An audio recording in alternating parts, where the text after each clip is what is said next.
Hello and welcome back to NorCal 715. Today I have an Aiwa CSD-FD91. It's a little boombox and I've got it plugged in right now. And so according to the button on it, this should be the power button. And when I push the buttons I get absolutely no response. I do have AC connected to it. Now this customer had told me that they left this out and quite possibly a little bit of rain might have got into it. A little moisture. So let's go ahead and tear it apart and see what's inside and see if we can figure out what might be going on. So I'm going to start by just removing the screws.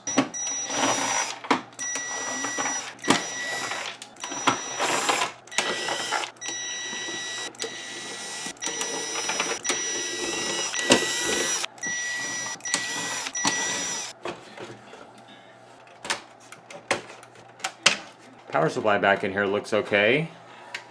I don't see any problems, but I do see on the main board quite a bit of trouble right in here.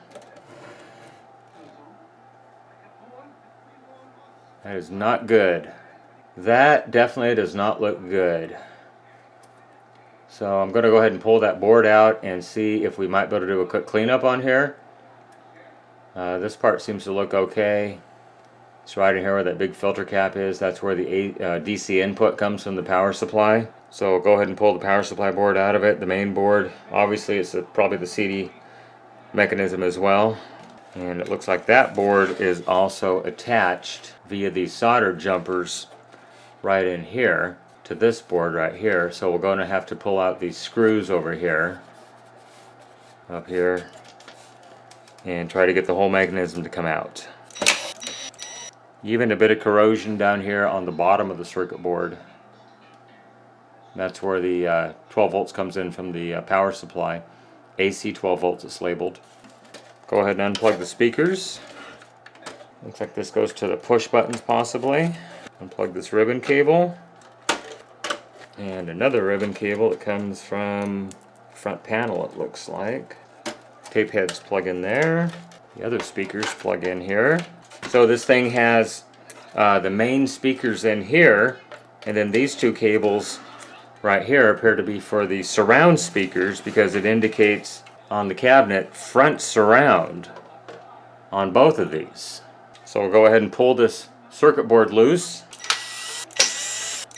and we'll have to unplug the mechanism,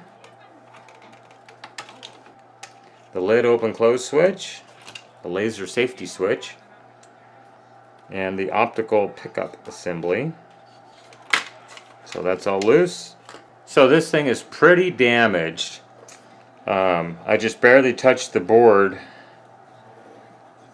and this resistor just fell out, which goes right here. I can't even tell what it is, but luckily I was able to find a schematic on it, and according to where the placement is, there is a small resistor, the large resistor, and then a transistor.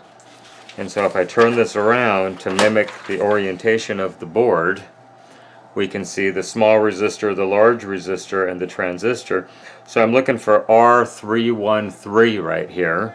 So I did print out a schematic on the unit.